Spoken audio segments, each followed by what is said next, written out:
Bir ona nolasi. Bir onaxon qizlarini uzatibdilar. Qizlari tushgan joydan shunaqa yomon hodisa bo'libdi. Qizlari hali propiskaga o'tmasdan qaynanasi qizni aldab-sildab olib borib bankdan katta pul yechyapti. Uni qaynana to'lamagan.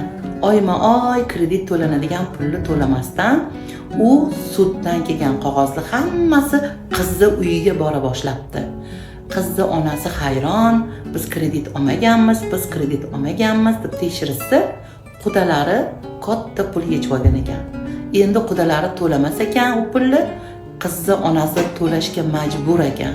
Agar u pulni to'lamasa, qizini hayoti buzilib ketishidan qo'rqib, ona har oy kreditni to'lashga majbur bo'libdi.